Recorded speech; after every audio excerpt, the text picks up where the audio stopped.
Kata Nabi SAW, alaika bikathratis sujudi lillah, fa innaka la tasjudu lillahi sajdatan illa rafa'aka Allah biha daraja, wa hatta anka biha khati'ah.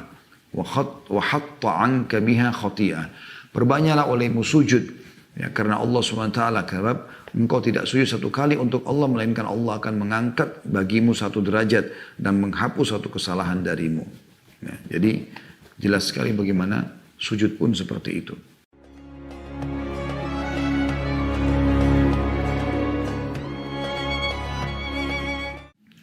Poin F-nya tentang adab-adab sholat malam. Nah ini yang perlu dijaga juga teman-teman sekalian. Yang pertama adalah niat untuk melakukan sholat malam ketika hendak tidur. Karena Nabi SAW mengatakan, innamal a'malu bin niat. Semua sesuai dengan niatnya. Jadi kalau kita niat mau tidur di malam hari, mau niat tahajud, walaupun kita kebablasan tidur, dapat pahala tahajudnya. Dan kalau dia bangun, lalu dia kerjakan, bisa menjadi 10 kali lipat atau bahkan 700 kali lipat. Sebagaimana dijelaskan dalam hadis sahih. Kata beliau, niat untuk melakukan sholat malam ketika hendak tidur. Hendaklah, kata beliau, seorang muslim berniat dengan tidurnya sebagai perbuatan takwa dan ketaatan kepada Allah SWT. Sehingga ia mendapatkan pahala dari tidurnya. Hal itu berdasarkan hadits Aisyah radhiyallahu anha bahwasanya Rasulullah SAW bersabda, "Ma min mri'in takunu lahu salatun bilailin faghalabahu 'alaiha naumun illa kataballahu lahu ajra salatihi wa kana naumuhu shadaqatun 'alaihi." Tidaklah seseorang berniat dan sudah biasa melakukan sholat malam, lalu ia tertidur, tidak bangun satu malam, melainkan Allah SWT mencatat baginya pahala sholat malam dan tidurnya menjadi sedekah atasnya. Hadis ini riwayat An-Nasai.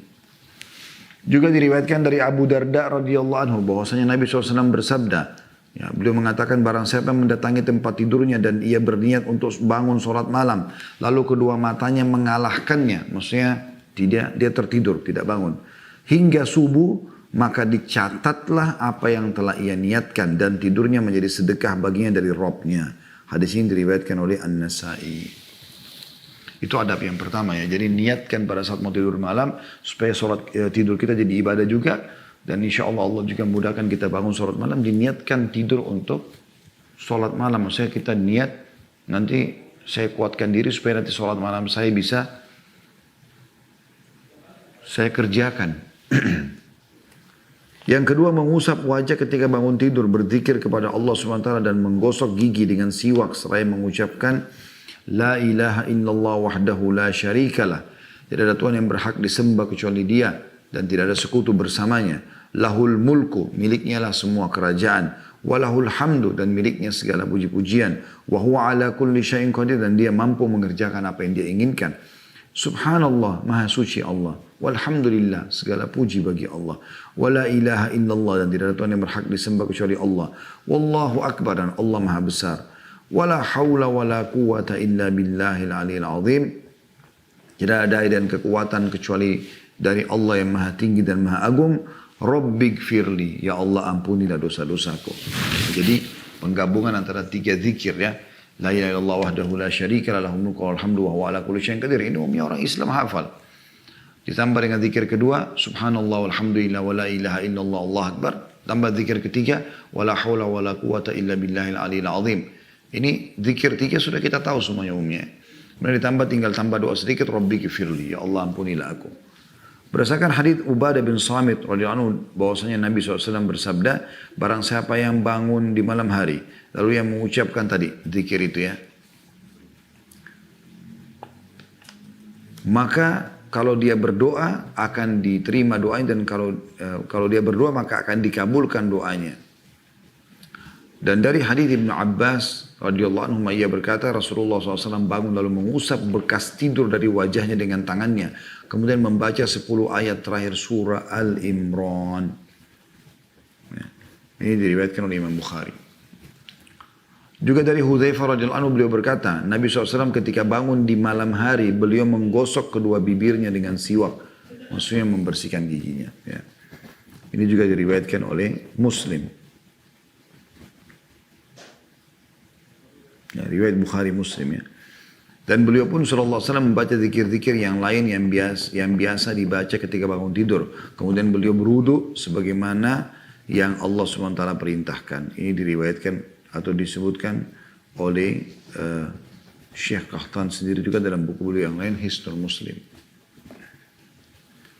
Yang ketiga adabnya adalah memulai sholat malam dengan 2 rakaat yang ringan. Maksudnya dari misalnya Anda pilih 8 rakaat, 2 rakaat pertama itu lebih ringan dari rakaat-rakaat yang setelahnya. Berdasarkan perbuatan Nabi SAW disampaikan oleh Aisyah radhiyallahu anha, beliau berkata bahwasanya Rasulullah SAW apabila beliau bangun untuk sholat malam, maka beliau membuka sholatnya dengan 2 rakaat yang ringan. Diriwayatkan oleh Muslim. Juga berdasarkan hadits Abu Hurairah radhiyallahu anhu dari Nabi SAW, beliau bersabda, "Idza qama ahadukum min al-laili falyaftatih salatahu bi raka'ataini khafifatain." Jika salah seorang dari kalian akan melakukan sholat malam, maka hendaklah ia membuka sholatnya dengan 2 rakaat yang ringan. Ini diriwayatkan juga Muslim. Yang keempat, adabnya disunnahkan tahajud di rumahnya karena Nabi SAW melakukan di rumah beliau. Hal ini berdasarkan hadis Zaid bin Thabit radhiyallahu anhu bahwasanya Nabi SAW bersabda, "Fa'alaikum bis-salati fi buyutikum, fa inna khaira salatil mar'i fi baiti illa al-maktubah." Salatlah di rumah-rumah kalian kecuali atau karena paling baik salat seseorang adalah di rumahnya kecuali salat fardu. Hadis ini riwayat Bukhari Muslim. Kalau salat fardu lebih baik ke masjid. Salat sunnah termasuk tahajud dikerjakan di rumah.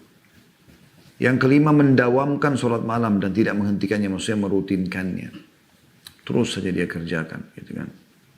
Sebagaimana sabda Nabi SAW, "Khudu minal a'mali ma tutikuna, fa inna Allah la yamallu hatta tamallu, wa kana yakul ahabbul amal ila Allah ma dawama alaihi sahibuhu wa in qalla." Kerjakanlah amal-amal yang mampu kalian kerjakan, karena Allah SWT tidak bosan sehingga kalian bosan.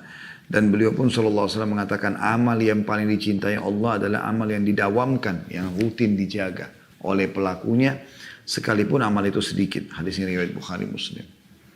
Juga hadis Abdullah bin Amr bin As radhiyallahu anhuma, dia dan ayahnya sahabat, ia berkata, Nabi SAW bersabda kepadaku, "Wahai Abdullah, jangan engkau seperti fulan. Dulu ia sholat malam lalu ia meninggalkannya." Hadis riwayat Bukhari Muslim. Jadi jangan bilang dulu saya masih gadis, dulu saya masih bujang, dulu saya waktu belum kerja, dulu waktu saya belum tua, saya selalu sholat malam. Itu dulu. Sekarang bagaimana? Setiap hari ada buku amal kita. Juga perkataan Aisyah radhiyallahu anha, beliau berkata, Rasulullah SAW apabila beliau menyukai satu sholat, maka beliau akan mendawamkannya, maksudnya merutinkannya. Dan apabila beliau tertidur atau sakit, sehingga meninggalkan sholat malam, maka beliau sholat di siang hari 12 rakaat. Hadis ini riwayat Muslim. Jadi kalau ada orang rutin kerjakan sholat malam, kemudian tiba-tiba dia kebablasan tidur, kemudian dia bangunnya misalnya pas adzan subuh, dia sholat subuh. Sebelum sholat duha atau di waktu duha dia mengerjakan 12 rakaat ya, sebagai pengganti sholat malamnya tadi.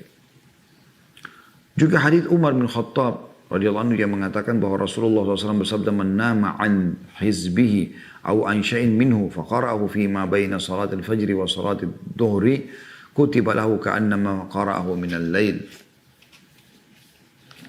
Barang siapa yang tertidur meninggalkan hizibnya, hizib itu kayak bagian yang rutin dia baca dari Al-Quran ataupun zikir-zikirnya, atau sesuatu sebagian darinya, dia tertidur, dia tidak sempat baca. Tadi dia niat mau baca 100 ayat dari surah Al-Baqarah misalnya. Tapi dia kena ketiduran, dia nggak bisa. Lalu ia membaca tadi yang 100 ayat itu di antara sholat fajr ke sholat duhur. Dia tetap baca. Maka dicatat pahalanya seakan-akan yang membaca atau melakukannya di malam hari. Ini luar biasa. Berarti membaca Quran di malam hari punya keutamaan sendiri. Sebagaimana tadi sudah kita sebutkan ya. Kalau 10 ayat, ya. Kalau 100 ayat, kalau 1000 ayat. Yang keenam, apabila mengantuk, maka dianjurkan untuk meninggalkan sholat dan tidur terlebih dahulu hingga segar kembali. Tentu di sini dilihat ngantuknya kenapa ya. Kalau dia mengantuk memang dasarnya kurang sekali tidurnya itu alami. Tapi kalau misalnya dia sudah tidur cukup, kemudian dia ngantuk juga, ini tanda tanya dari syaitan. Kalau dia mengantuk benar karena sebab-sebab tadi yang ada sebabnya ya, memang dia kurang tidur segala macam, itu dia lagi sakit. Maka ini dianjurkan dia untuk istirahat dulu kalau dia memang kekurangan itu. Berdasarkan hadits Aisyah radhiyallahu anha bahwasanya Nabi SAW bersabda, "Idza na'asa ahadukum fi sholati falyarqud hatta yadhhaba anhu an-naum, fa inna ahadakum idza shalla wa huwa na'isun la'allahu yadhhabu yastaghfiru fayasubbu nafsah." Apabila salah seorang dari kalian mengantuk ketika sholat, hendaklah ia tidur terlebih dahulu hingga segar kembali. Karena mungkin saja salah seorang dari kalian sholat sambil mengantuk, lalu ia hendak memohon ampun, tapi malah dia mencaci maki dirinya sendiri. Hadis riwayat Bukhari, atau dia mendoakan buruk buat dirinya ya. Juga berdasarkan hadis Abu Hurairah radhiyallahu anhu, dikatakan jika salah seorang dari kalian sholat malam lalu bacaan Al-Qur'annya terasa sulit di lidahnya sehingga ia tidak tahu apa yang ia katakan, maka hendaklah ia berbaring terlebih dahulu. Diriwayatkan oleh Imam Muslim. Yang ketujuh, disunnahkan membangunkan keluarga, jadi tidak sholat sendirian. Berdasarkan sikap Nabi SAW ya, kepada Aisyah radhiyallahu anha, kalau beliau bangun sholat malam beliau mengatakan, "Qumi fa'auti ya Aisyah." Bangun dan witirlah wahai Aisyah. Hadis ini diriwayatkan Bukhari Muslim. Juga berdasarkan hadis Abu Hurairah radhiyallahu anhu yang mengatakan bahwa Rasulullah SAW bersabda, "Semoga Allah merahmati seorang suami yang kalau dia bangun malam mau sholat, kemudian ia membangunkan istrinya hingga ia pun ikut sholat. Apabila istrinya menolak ya, atau enggan bangun, maka ia percikkan sedikit air di wajah istrinya. Dan semoga Allah merahmati sebaliknya seorang istri yang bangun malam untuk sholat, kemudian ia membangunkan suaminya hingga ia pun sholat. Apabila suaminya enggan untuk bangun, maka ia percikkan air ke wajah suaminya." Hadis ini riwayat An-Nasa'i, juga Ibnu Majah, Abu Daud, dan disahihkan oleh Albani. Ini tentu keromantisan yang luar biasa bagaimana suami istri sholat bersama-sama ya, dan saling mendukung, membangunkan kalau ingin sholat. Juga diriwayatkan dari Abu Sa'id dan Abu Hurairah radhiyallahu anhuma dari Nabi SAW, beliau bersabda, "Idza istayqadha ar-rajulu min al-laili wa awqadha imra'atahu fa shallaya rak'ataini kutiba min adh-dhakirin Allah katsiran wadh-dhakirat." Jika seorang suami bangun malam lalu membangunkan istrinya, lalu keduanya sholat 2 rakaat, sama-sama ikut sholat, sama-sama istri pun bangun sholat atau suaminya pun ikut sholat ya, maka dituliskan mereka berdua termasuk laki-laki dan wanita yang banyak berzikir. Hadis ini diriwayatkan oleh Ibnu Majah. Diriwayatkan juga dari Ali bin Abi Thalib radhiyallahu anhu yang menceritakan bahwa Nabi SAW datang pada suatu malam kepadanya lalu dan kepada Fatimah putri Nabi SAW lalu bersabda, "Ala tusalliyan, mengapa kalian berdua tidak sholat malam?" Maka aku Ali berkata, "Wahai Rasulullah, sungguhnya jiwa kami berada di tangannya. Maka apabila dia Allah berkehendak membangkitkan kami, niscaya dia akan membangkitkan kami." Maka Rasulullah SAW berpaling kepada aku. Ya. Berpaling ketika aku berkata demikian. Beliau tidak mengomentari perkataanku sedikit pun. Kemudian aku mendengar beliau pergi seraya memukul pahanya dan membaca ayat, "Wa kanal insanu aktsara syai'in jadala." Dan manusia adalah makhluk yang paling banyak membantah, dalam surah Al-Kahfi ayat 54.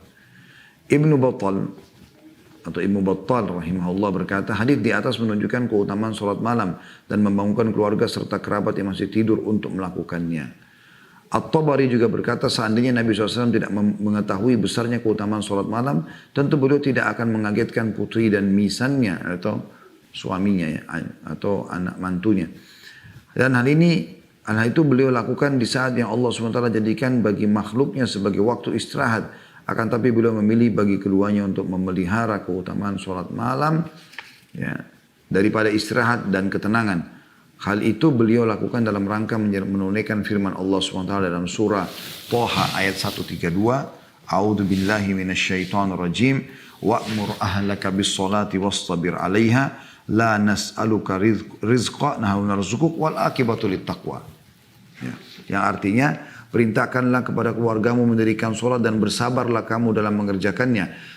Kami tidak meminta rezeki kepadamu, kamilah yang memberi rezeki kepadamu dan akibat yang baik adalah kepada orang-orang yang bertakwa.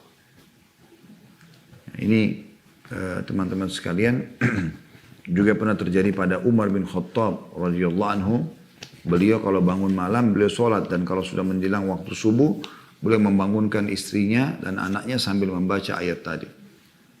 wa'mur ahlaka bis shalah, perintahkan keluargamu untuk sholat, sampai akhir ayat.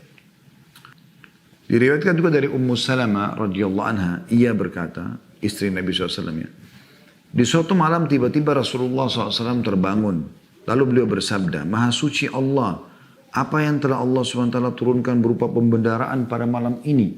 Tanda tanya. Dan cobaan apa yang telah Allah SWT turunkan pada malam ini? Bangunlah kalian wahai para penghuni kamar-kamar. Yang beliau maksudkan adalah para istrinya. Supaya mereka sholat malam. Banyak wanita yang berpakaian di dunia tapi telanjang di akhirat. Dalam lafaz lain apa yang diturunkan pada malam ini. Ibnu Hajar menanggapi hadis ini sambil mengatakan, hadis ini menunjukkan anjuran bagi seorang agar mendorong keluarganya untuk melakukan sholat malam. Namun dorongan itu tidak wajib. Kesimpulan ini diambil dari sikap Nabi SAW yang tidak mengharuskan para istrinya untuk melakukan hal tersebut. Karena di sini memberikan pelajaran, yang pertama anjuran untuk berzikir kepada Allah SWT ketika bangun tidur, dan anjuran agar suami membangunkan istri untuk beribadah terutama ketika terjadi suatu peristiwa besar. Jadi kalau tidak ada masalah pun kita harus sholat malam, apalagi kalau ada masalah. Anjuran maksudnya di sini, harusnya bukan kewajiban ya. Ibnu Athir menanggapi juga rahimahullah, sabda Nabi SAW banyak wanita yang berpakaian di dunia tapi telanjang di akhirat merupakan kiasan dari amal soleh yang dipersiapkan seseorang untuk akhiratnya. Banyak orang kaya di dunia tidak melakukan amal kebaikan dengan kekayaannya sehingga di akhirat ia menjadi seseorang yang fakir. Dan banyak orang-orang yang berpakaian di dunia serta memiliki kekayaan dan berbagai kenikmatan namun di akhirat ia telanjang dan menjadi orang yang celaka. Diriwayatkan juga dari Abdullah bin Umar radhiyallahu anhu bahwasanya ayahnya Umar bin Khattab biasa sholat malam sebagaimana dikehendaki Allah Subhanahu wa taala, dan ketika menjelang subuh beliau mengatakan ayo sholat, membangunkan keluarganya, lalu membacakan surat Toha tadi ayat 132.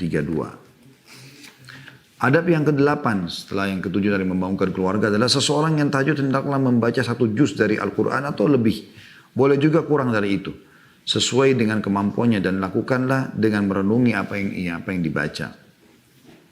Ia boleh mengeraskan suara bacaannya dan boleh juga membacanya perlahan. Dikeraskan suara itu akan menjadi lebih utama. Ketika bacaan dikeraskan akan menambah semangat dalam membaca Al-Quran. Ketika di hadapannya juga ada orang yang mendengarkan bacaannya sehingga harus makmumnya dengar misalnya. Atau ada orang yang mengambil manfaat dari bacaannya.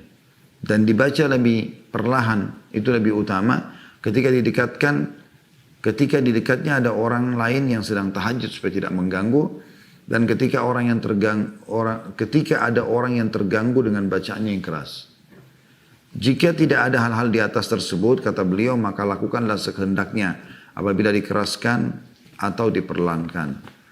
Hadis-hadis menunjukkan bolehnya dikeraskan maupun diperlahankan itu adalah riwayat Abdullah bin Mas'ud radhiyallahu anhu. Dia berkata, saya sholat bersama Rasulullah SAW di suatu malam. Beliau memanjangkan sholatnya sampai aku menginginkan sesuatu yang buruk. Ditanyakan kepadanya, apa yang engkau inginkan? Kata Abdullah, aku ingin duduk dan meninggalkan beliau. Jadi boleh baca panjang dengan suara keras. Gitu. Hudzaifah juga berkata, aku sholat bersama Rasulullah SAW suatu malam. Beliau memulai membaca dengan surah Al-Baqarah. Aku berkata, dalam hati beliau akan rukuk di ayat ke-100.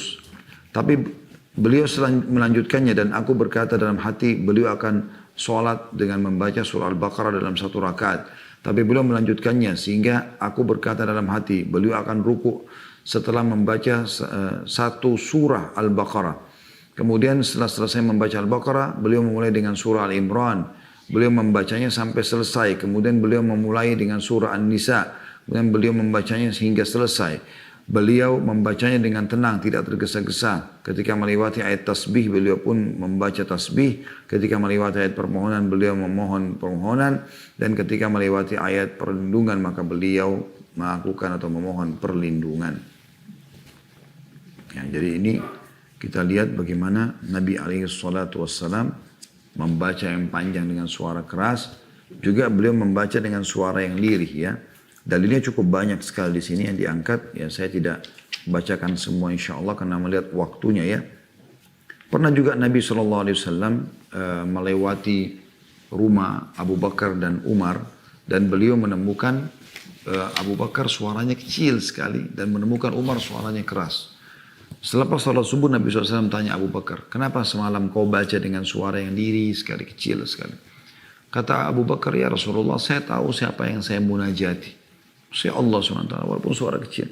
Lalu Umar ditanya, kenapa kau keraskan suara? Dia bilang, ya Rasulullah, supaya tetangga saya bangun sholat malam juga.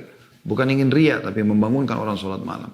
Maka Nabi SAW menyuruh Abu Bakar mengangkat suaranya sedikit dan menyuruh Umar untuk mengecilkan suaranya sedikit. Itu yang ke-8. Adab yang ke-9 mengakhiri tahajud dengan witir. Sebagaimana hadits Abdullah bin Umar radhiyallahu anhu, beliau berkata bahwasanya Nabi SAW bersabda, ij'alu akhira salatikum bil-laili witra. Jadikanlah witir sebagai salat malam kalian yang terakhir. Ya. Juga dalam riwayat Imam Muslim kata Nabi SAW, barang siapa yang salat malam maka jadikanlah witir sebagai akhir dari salat malamnya. Namun boleh juga orang untuk witir di awal malam. Ya, sebagaimana pernah Nabi SAW tanyakan kepada Abu Bakar, kapan kau sholat witir wahai Abu Bakar? Kata Abu Bakar, di awal malam ya Rasulullah, selepas sholat ba'diyah isya. Kemudian ditanya Umar, kapan kau sholat witir? Dia mengatakan di akhir malam ya Rasulullah.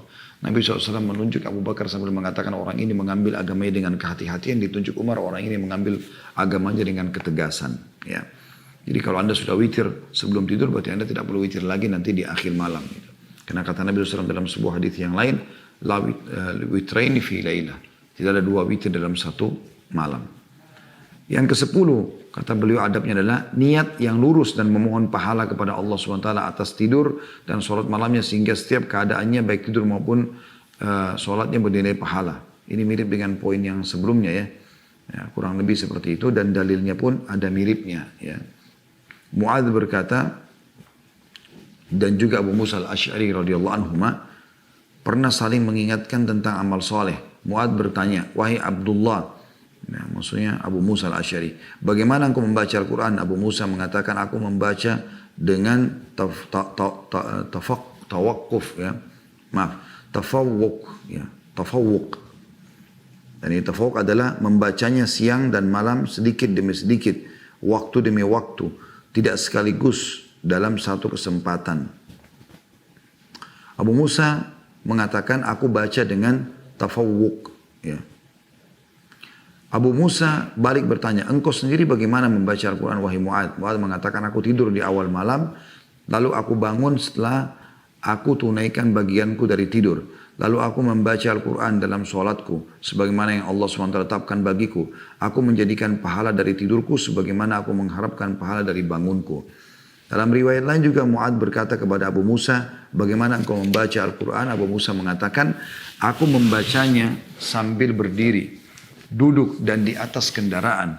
Aku membacanya sedikit demi sedikit. Mu'adz berkata, adapun aku, maka aku bangun malam membaca Al-Quran dan aku pun tidur.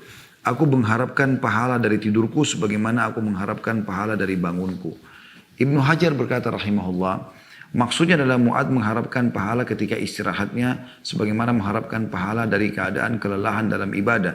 Hal ini karena apabila istirahat tersebut dimaksudkan agar dapat membantu ibadah supaya lebih giat nanti ibadah lagi, maka ia akan diberi pahala.